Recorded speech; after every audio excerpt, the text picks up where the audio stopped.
గత 5 సంవత్సరాలు చూస్తే నియోజకవర్గ వ్యాప్తంగా ఏ ఒక్కరికి ఇబ్బంది లేకుండా, ఏ ఒక్కరికి ఏ సమస్య లేకుండా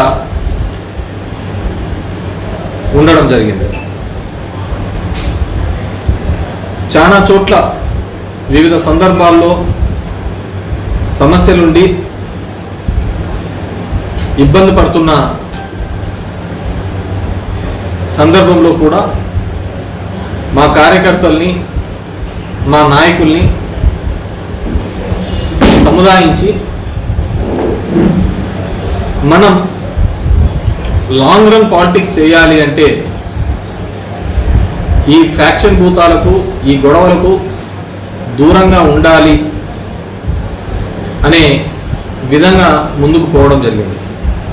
దాంట్లో భాగంగానే ఎక్కడే కానీ ఒక్క ఫ్యాక్షన్ మటర్ కూడా గత 5 సంవత్సరాల్లో చూస్తే ఒక్క ఫ్యాక్షన్ మటర్ కూడా లేకుండా, గొడవలు లేకుండా చూసుకున్నా. ముఖ్యంగా మా కార్యకర్తలకు అందరికీ కూడా ఆ విధంగా చెప్పి నిలవరించినందుకు వారికి ముందు నేను క్షమాపణ కోరుతున్నాను. ఎందుకంటే ఆ రోజు కన్నా మనం వాళ్ళు చేసే చేష్టలు కనుక ఖండించి ఉంటే ఈరోజు ఇలాంటి సంఘటనలు జరిగి ఉండేవి కాదని. ఈరోజు సంఘటన చూస్తే వారం రోజుల కిందట వెంకటగారపల్లి బత్తలపల్లి మండలం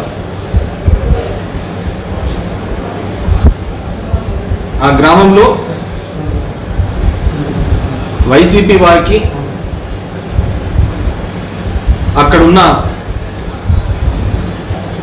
టీడీపీ వారికి ఒక ఘర్షణ జరిగింది. ఆ ఘర్షణకు మూలం ఏంటంటే చిన్న గొడవ జరుపుకున్నారు, మాట అనుకున్నారని పోలీస్ స్టేషన్లకు ఇరువురు గ్రూపుల్ని రమ్మని చెప్పినారు. మా వాళ్ళందరూ కూడా పోలీస్ స్టేషన్కి వచ్చిన పిమ్మట మా పోలీస్ స్టేషన్లోకి వచ్చిన తర్వాత వాళ్ళ మీద బయట ఊరు వ్యక్తులు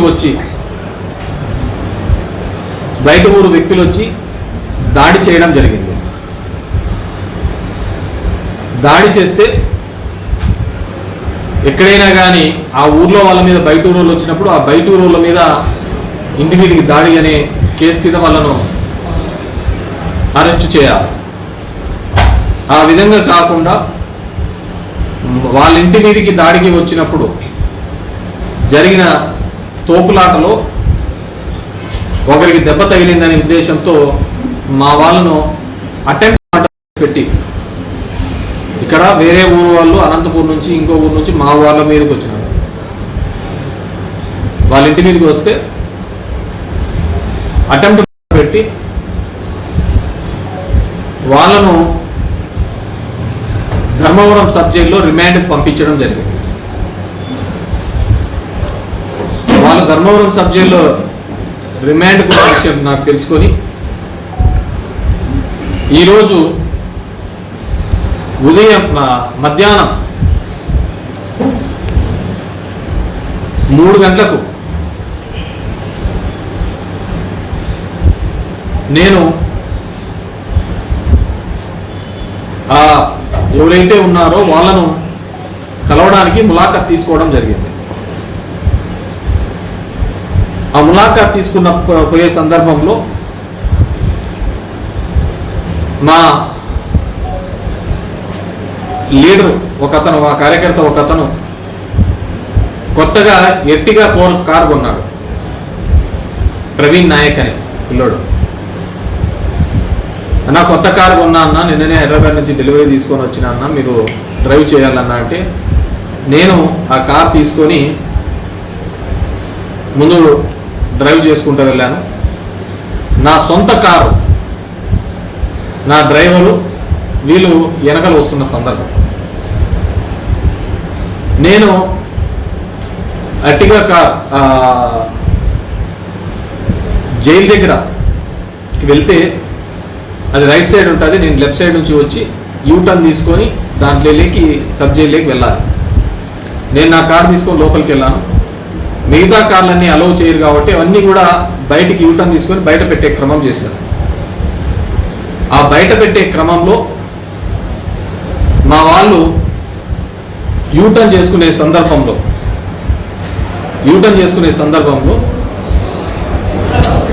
ముందర నుంచి బస్సు వస్తుంది కాబట్టి ఆ యూటర్న్ దగ్గర ఆ వెహికల్ నిలబడినారు. ఆ వెహికల్ నిలబడితే ఆ వెహికల్కి సంబంధించి కొంతమంది నాన్ లోకల్స్, ఇక్కడ ఉన్న వాళ్ళు కాదు, ఇక్కడ సత్య తరపున వ్యవహారాలు చూస్తారట, వాళ్ళు నానా దుర్భాషలాడి ఆ డ్రైవర్ మీదకి అటాక్ చేయడానికి రావడం జరిగింది. ఆ అటాక్ చేస్తూ ఉన్న సందర్భంలో ఉన్న వీడియో ఇది.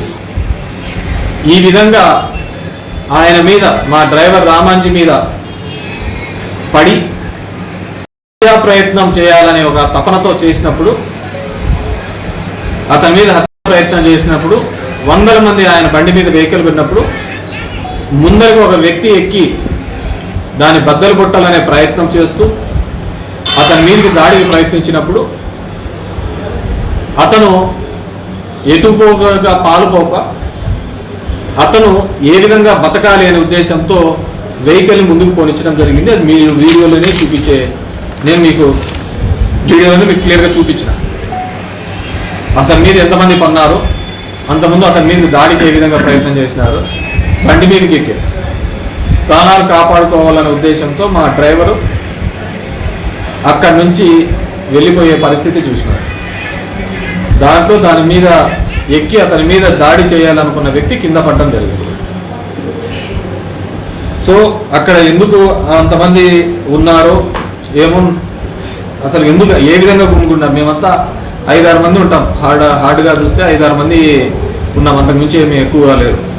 మేము లోపలికి వెళ్ళిపోయినాం, సబ్ జైల్లో ఉన్నాం, ములాఖాట్లో అక్కడ మాట్లాడుతున్నాం. దాని తర్వాత అక్కడ ఉన్న మా వాళ్ళలో ఇతను మా సాక్షి విలేకరి రమేష్, అందరికీ తెలిసినదే, మీ మిత్రుడు, మీతో పాటు తిరిగేవాడు, మీతో పాటు తినేవాడు, తిరిగేవాడు, తిల్లాడేవాడు. ఇతనంటే తెలియలేదు. ఇతని మీదకి సామూహికంగా 6 మంది వచ్చి లాఠీలు తీసుకొని, పోలీస్ చేతిలోంచి లాఠీలు తీసుకొని 6 మంది వచ్చి ఒక విలేకరి మీద దాడి చేయడం జరిగింది. ఆయన వేరేది ఏంది చేయలేదు, అక్కడ జరుగుతున్న సంఘటనా ప్రాంతాన్ని మొత్తం రికార్డింగ్ చేస్తున్నారు. సంఘటనా ప్రాంతాన్ని మొత్తం రికార్డ్ చేస్తున్నాడు. దానికి రికార్డ్ చేసుకుంటే అతని దగ్గర ఫోను గుంజుకోవడం జరిగింది, ఆ ఫోను పగలగొట్టుకోవడం జరిగింది. ఆ ఫోన్ ఇంకా ఇప్పటికీ అతని చేతికి అందించలేదు. రమేష్ అని మీ అందరికీ తెలిసినదే, తెలుసా? తెలుసు, ఎందుకంటే మనం అన్ని